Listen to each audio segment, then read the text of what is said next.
How's it going, you awesome bunch of bakers? Hope you're having a great day so far. Welcome back to another video. Today, I'll show you how to make a delicious cold-proof Italian sandwich bread. So let's get in the kitchen and get started.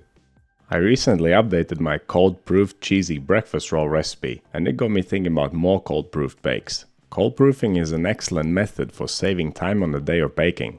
All the prep can be done on the night before, so that the only thing left to do on the next day is baking. It is the perfect method for your breakfast bakes, but you can adapt it to any time of day. This Italian sandwich bread is also one of my old recipes, which I decided to update with my current baking style. It is now easier and better than ever. Making a giant sandwich bun is quite a lot of fun. You can feed 4 people with one of these things. So let's see what we need to make this thing. We'll need some white bread flour, yeast, salt, olive oil and water for the dough. And we'll need an egg for glazing and some sesame seeds to sprinkle on top. Of course, you can use any seeds that you like or any mix of seeds, or you can leave it plain. It's up to you. As for the equipment, we'll need a baking tray, a piece of baking paper, a bowl, scales, a dough scraper, a temperature probe, a brush, and that's it. A few basic ingredients and a few pieces of basic equipment. Okay, let's get to mixing the dough. My kitchen was a little bit chilly, so I warmed up my water to 27 degrees Celsius or 80 degrees Fahrenheit. I'm aiming for a final dough temperature of around 25 degrees Celsius or 77 degrees Fahrenheit. Bulk fermentation will be done at room temperature, so we need our dough to rise predictably. Okay, to mix the dough, pour the water in a large bowl, add the yeast, the salt and the olive oil. Give it all a quick mix to dissolve the salt and yeast, then add the flour, grab your dough scraper and mix it to a dough. It will be just a little bit sticky, but that's normal. You can wet your hands with water to make it easier to handle after you've mixed it up. Now you can bake this bread on the same day if you like. All you need to do is leave it at room temperature for the final proof. While it may take 12 to 24 hours in the fridge, at room temperature, it shouldn't take more than an hour to an hour and a half. The result will be slightly different though. Cold proofing creates quite an even open crumb, with many little holes evenly spaced apart. Of course, it all depends on whether you care about stuff like that, but we all definitely care about flavor, and cold proofing will improve it. But regardless of what you decide to do, after mixing your dough, cover it up, leave it to ferment for 40 minutes. Bulk fermentation took around an hour and 20 minutes, with one fold halfway through.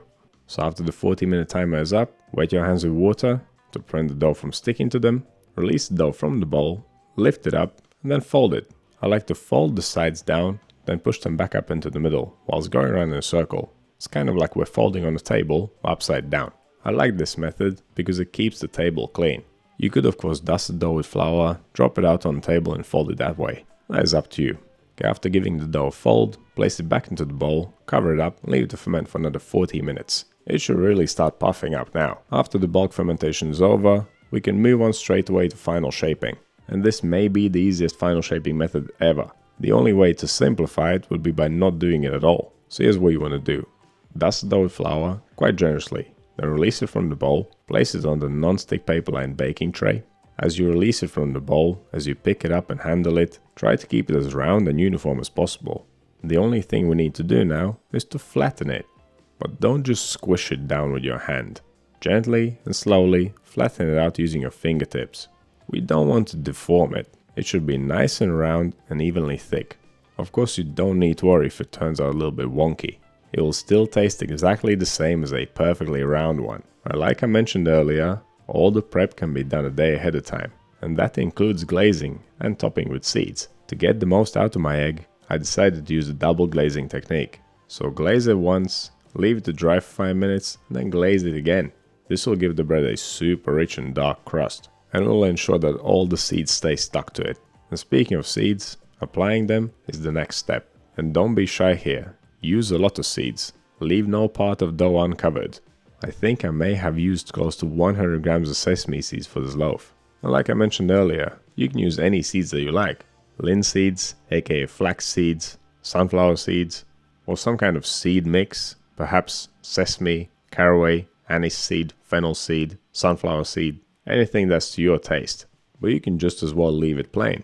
It doesn't even require the egg glaze. If you do use seeds, there's one thing you must do after sprinkling them on, and that is to press them into the dough using the palm of your hand. It really helps the seeds stick. Hardly any of them will fall off afterwards. Last time I made this bread, I noticed that it wouldn't rise very well if I placed it in the fridge straight away. So to make it a bit more foolproof and fail-proof, cover it up and before placing it in the fridge, Leave to ferment for another 15 minutes at room temperature. Of course, if your kitchen is very warm, you don't want to leave it out for too long. Another 5 to 10 minutes should be okay in that case. Okay, this thing is ready for the long cold proof, so let's get it in the fridge. I just left mine overnight, but you can leave yours in the fridge for up to 24 hours or even more. It may turn out a little bit flatter, but it's okay. Right, on the next day, remove the tray from the fridge and let the dough warm up for around 15 minutes while the oven is preheating. Set the oven to 170 Celsius or 340 Fahrenheit fan on. If your oven doesn't have a fan, go for 190 Celsius or 375 Fahrenheit. Letting the dough warm up a little bit helps it rise better as it bakes. Right, 15 minutes later, all there is left to do is pop this thing in the oven and bake it. It'll take around 25 minutes. And once it's nicely golden brown all over, it's ready, so let's get out. And just look at this beautiful giant bun. This must be the biggest bun I've ever made. And it's so light and soft. I love that thick sesame crust and that nice round shape. And I can already tell that it will be super tasty too. The original Italian bread is called muffaletta.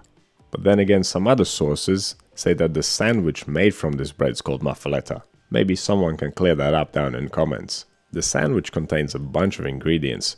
I don't even have all of them, but I do have quite a good selection of things to put in here.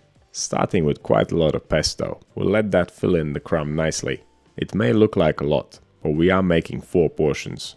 When I say 4, I mean it for like regular people. Of course, I had more than half of this by myself. Okay, after the pesto, I got a few slices of Emmental cheese. After the cheese, I'll lay down a layer of tomatoes, seasoned with salt and pepper. To cover the tomatoes, I got some smoked German ham. And to top the ham, I got some type of other Italian ham, which I can't remember the name of. And then finally a few green leaves for a bit of extra crunch. And then we can close it, squish it down, and cut it into portions. And that is how you make a giant, cold-proofed Italian sandwich bun. And the subsequent delicious sandwich with a bunch of tasty fillings. Of course, you can put whatever you want in your sandwich. Or if you're feeling a bit crazy and adventurous, you could make a huge burger out of this. I would love to tuck into a burger of this size. That could be a future video idea. If you love cold fermentation just as much as I do, head over to the cold fermented dough playlist. It is full of delicious bread recipes. If you want to get early access videos, click the join button on my channel. If you want to find any of the equipment that I use or the books that I recommend about bread making, check out my Amazon store, link down below. And if you have watched this far, give me a thumbs up please, it really helps me out. So what do you think this unique bake? Have you ever tried something like this before? Let me know down in the comments. If you want some videos like this one, click over here. Subscribe to the channel, click right here. That's all I have for you today. Thank you so much for watching, and I'll see you in the next one.